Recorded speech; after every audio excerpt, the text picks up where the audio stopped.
Setelah dialog gue dengan Ustadz Abdul Somad, gue banyak mikirin dan ternyata ini dia 5 hal yang gue setuju dengan Ustadz Abdul Somad. Yang pertama, karena kasih sayang Tuhan, kita berdua bisa ngobrol. Sahabat semua, inilah pertemuan antara Ustadz Abdul Somad dengan Daniel Mananta. Open. Dan karena kasih sayang Tuhan juga, kita juga bisa memberikan kasih sayang ke orang-orang lain. Gue jadi lebih bisa mencintai orang-orang di sekitar gue, tetangga gue, karena gue telah merasakan cinta dari Tuhan di dalam hidup gue. Yang kedua, Was juga sempat bilang, kasih sayang dulu itu yang paling pertama, baru Tuhan memberikan law atau perintah atau hukum.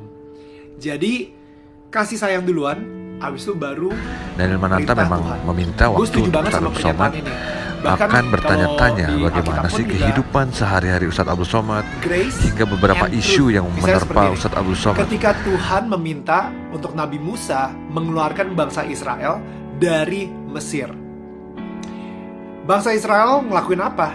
Sampai akhirnya menjadi bangsa terpilih katanya. Habis itu mereka disayang banget sama Tuhan. Sampai Nabi Musa harus ngeluarin mereka, sampai Tuhan ngebelah Laut Merah dan mereka menjadi sebuah tribe sendiri gitu ya. Mereka ngelakuin apa? Mereka nggak ngelakuin apa-apa. Alhamdulillah Ustadz Abdul Somad telah meluangkan waktunya untuk bertemu dengan Daniel Mananta. Kita simak pertemuannya dan kita lihat berikut ini. 10 perintah Allah. Belum kan Baru setelah itu Tuhan memberikan hukumnya. Jadi kasih sayang dulu, karena kita telah menerima kasih sayang dari Tuhan, akhirnya kita pengen melakukan sesuatu untuk Tuhan. Dan disitulah kita melakukan perintahnya. Kasih sayang dulu, baru hukumnya. Yang ketiga, Nabi Muhammad sempat bilang bahwa manusia masuk surga bukan karena amalnya, bukan karena ritualnya, tapi karena kasih sayang dari Tuhan. Mungkin lu udah ngeliat ini di post sebelumnya ya. Karena ini gue sangat setuju banget. Gak ada satu hal pun yang gue lakukan di dunia ini, kebaikan seberapa banyak pun yang gue lakukan di dunia ini, yang membuat gue pantas untuk mendapatkan surga. Karena gue adalah manusia yang tidak sempurna, gue selalu sering berbuat salah, tanpa gue sengaja pun juga gue berbuat salah. Jadi benar-benar kalau misalnya kita bisa masuk surga, itu benar-benar karena kasih sayang Tuhan, by the grace of God. Bukan karena performa gue, bukan karena gue transaksional sama Tuhan. Kalau misalnya gue sering ke gereja, berarti gue masuk surga ya. Bukan karena itu, tapi benar-benar karena Tuhan ingin mempunyai hubungan dengan kita. Makanya Tuhan itu memberikan kasih sayangnya ke kita. Dia membuat kita merasakan kasih sayangnya di sini sehingga kita bisa merasakan di atas bumi seperti di dalam surga. Karena apa? Gue percaya ketika kita mempunyai kasih sayang, kita akan merasakan surga di atas bumi. Yang keempat, ini gue gak ngira kalau saya ternyata dukun itu lagi hits dibicarakan di luar sana dan lagi viral gitu ya. Tapi gue sama Uwas, kita berdua sama-sama setuju. Kenapa banyak banget orang-orang, bahkan di sekeliling gue, bahkan orang-orang yang sudah Kristen sekalipun atau Nasrani gitu ya, bahkan orang-orang yang sudah mengenal Yesus di dalam hidupnya, itu lebih berserah sama dukun, ahli feng shui, kartu tarot, astrologi, daripada berserah sama Tuhan. Mereka lebih percaya apa yang tukang ramal bilang ke mereka daripada apa yang Tuhan bilang ke mereka. Jadi gue suka banget statement dari Uwas bahwa dukun itu menggunakan kekuatan gelap, kekuatan setan, bukan kekuatan Tuhan. Jadi saat ini gue pengen ngomong khusus sama orang-orang yang sudah menjadi pengikut Yesus. Lo harus milih satu sih. Lo gak bisa milih 2, gak bisa milih 3, lo harus milih 1. Kalau misalnya emang bener lo mengikuti Tuhan Yesus, berarti udah tuh gak ada lagi tuh yang namanya astrologi, gak ada lagi yang namanya feng shui atau shio, ngeliatin hokinya dari mana, ngelakuin ritual-ritual supaya lu dikasih hoki sama nenek moyang. Udah gak ada lagi. Karena sumber berkat kita itu cuma dari satu, yaitu dari Tuhan Yesus. Yang kelima, ini mungkin sebuah kejutan kali. Ternyata gue juga setuju sama Uwas soal ini. Bahwa kalau gue mungkin sebutnya ada unclean spirit, oke, di patung.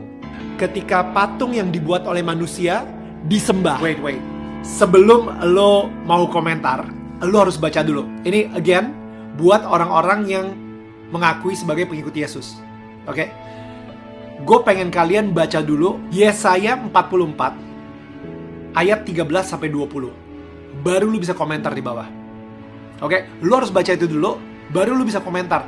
Sebelum lu baca itu, jangan komentar dulu. Oke. Ini gue pengen ngomong kepada umat Nasrani ya. Ini tercatat di buku sejarah. Nebukadnezar itu penasaran banget seperti apa sih bentuk atau wajah dari Tuhannya bangsa Israel.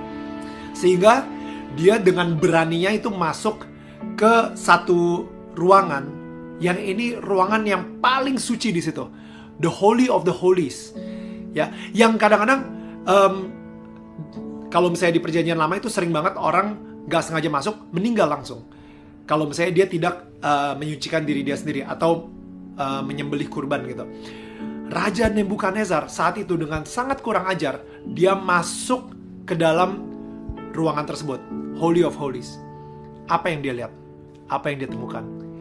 Tabernakel, di atasnya ada kayak malaikat cherubim, dan habis itu malaikat cherubim itu ada dua, ngejagain apa?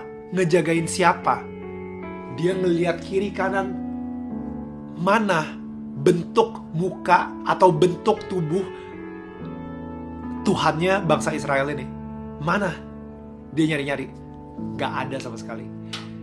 Dan itu dia kenapa Tuhan marah banget kalau misalnya dia dibentuk sebagai patung. Dia dibentuk sebagai berhala. Sekali lagi, coba baca Yesaya 44 ayat 13 sampai 20. Di situ Tuhan sendiri sampai bilang gitu, kalau ini kayu yang lu gunakan untuk membuat patung yang cantik, yang indah, yang ganteng, dan patung yang sama lu gunakan buat masak, buat bakar kayu untuk menghangatkan badan lo. Dan abis itu patung yang sama yang lu gunakan tiba-tiba lu sembah-sembah. Itu bodoh. Again, bukan gue yang ngomong. Yesaya 44 ayat 13 sampai 20. Right? Jadi di situ gue setuju kalau misalnya ada unclean spirit di patung. Oke, itu dia 5 hal yang gue setuju dengan UAS di pembicaraan kita. Kalau misalnya lu nggak tahu apa yang gue lagi ngomongin, nonton di channel YouTube Daniel Mananta Network, nonton obrolan kita, dan kasih komentar juga ke kita ya. Tell me what you guys think. Gue di sini pengen ngasih tahu ke kalian bahwa inilah Indonesia. Inilah cara kita bertetangga. Mungkin kita nggak bisa memilih siapa tetangga kita, tapi kita bisa memilih bagaimana kita memperlakukan tetangga kita. So, guys, I hope you like our interview and keep be a blessing to other people and keep be a blessing to your neighbor.